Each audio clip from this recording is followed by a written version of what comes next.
Can you really live abroad for less than $1,000 per month? Like all these wild claims you see on YouTube. I'm an American and I've been living here in China for nearly 2 decades now. And today I'm going to tell you why the answer is both yes and no, and what it actually takes to make it happen.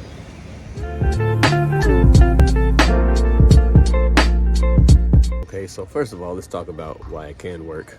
Number one, cost of living in a lot of places is extremely low.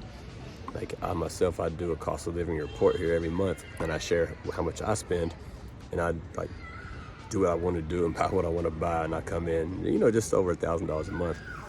But you can live much cheaper than that if you really want to. But the thing is, like, you have to give up some things. You have to give up some luxuries, and also on top of that, you'll also have to just resort to living more of a normal local lifestyle, like how the locals live, as opposed to living like you were living in the West. So it's not going to be like a luxurious life. So you have to get that thought out of your head. If that's what you're looking for, it's not going to happen for that low of a budget. Let's talk about why it don't work. There's several reasons. One is probably going to be lifestyle creep. People, like, you might miss things from the West, and then you start buying those things, and then you get in the habit of that and do it more and more and more, and next thing you know, you're spending a lot more money than you originally intended on spending. Also, most of the people who are claiming they're living abroad on $600, $700, $800 a month, what they don't usually tell you is that they don't have like healthcare, insurance, nothing like that. So they're really skipping on those things. And do you really want to live in another country across the world with zero insurance, zero healthcare, and you don't have any savings built up to pay for that? It's playing with fire. It's a very dangerous situation. I've actually see people all the time do that, and something happens, and then you see them on GoFundMe, and all their friends they made abroad are trying to get donated money for them to pay for their medical bill because they crashed their motorcycle or did something or got hurt some way or another, and they can't even afford to pay for the medical bill, and now they're stuck abroad in another country with no way out and no way to get healed. And it's a very, very dangerous situation. Also, loneliness can set in.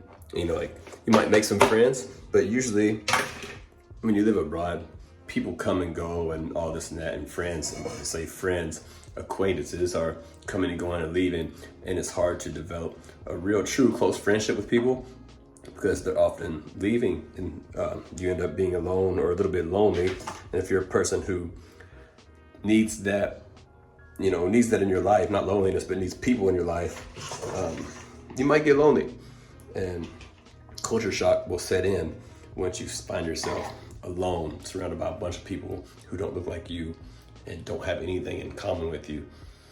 This is one of the big reasons people end up leaving. And then also, I guess lastly, another reason why it probably won't work for most people is because a lot of people find it very difficult to live frugally all the time, like forever. Can you really live a life of frugalness and like minimalism and avoiding all the things, all the comforts you had at home? Can you do without that forever? Most people can't. And eventually time sets in and they just can't do it anymore. And they fail and they can't survive on that budget that they originally thought they could survive on. So what does it actually take to make it work? Well, first of all, you're gonna have to lower your expectations. If you think you're gonna live on $600, $700, $800 a month, you can, but it's just survival. It's not living. You're not gonna do many enjoyable things on that budget. So first, that's gonna be number one. Now, number two is gonna be having multiple streams of income. If you're trying to do it on one stream of income alone, and that one stream of income is say $700, $800 a month, I just wouldn't recommend it. It's better to have multiple streams of income in case something does happen or something, over the years, things are gonna change, right? You have inflation, rising prices, and visa stuff might change. All these things can make a big difference. And if you have extra income, that can possibly cover those costs. You're setting yourself up to be successful. But if you just don't expect those things to ever change, you're gonna struggle. So it's always good to have several streams of income to make this work. So number 3 is gonna be choosing the right location. Not just the cheapest location, but the right location. And what I mean by that is, like, is it sustainable? Like, what's the barrier to entry, the visa situation in that country? Like, can you only stay 30 days and have to do border runs all the time?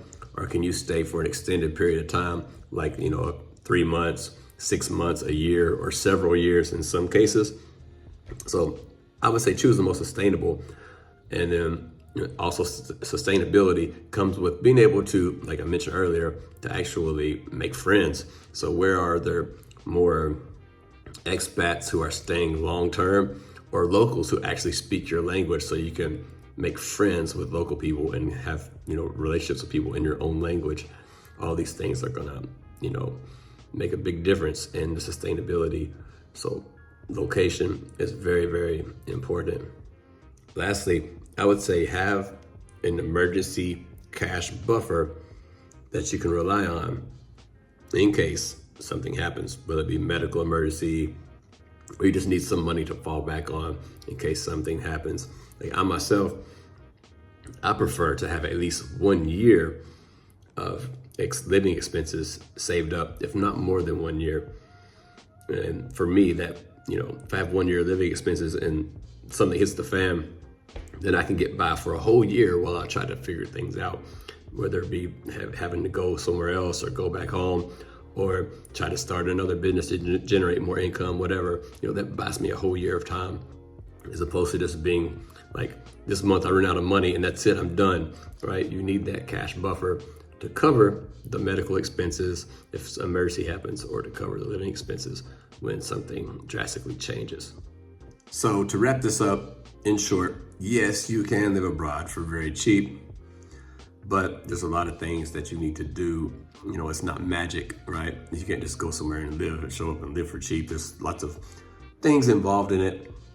And if you want to see what the lifestyle looks like, then I have lots of videos on this channel. And I also have an investing channel where I talk about investing, so you can break free from the 9-to-5 and actually move abroad and live the life that you want to live. That link is down below. And then also lots of free stuff below. I actually have a Discord community you can go in for free. I have a free newsletter.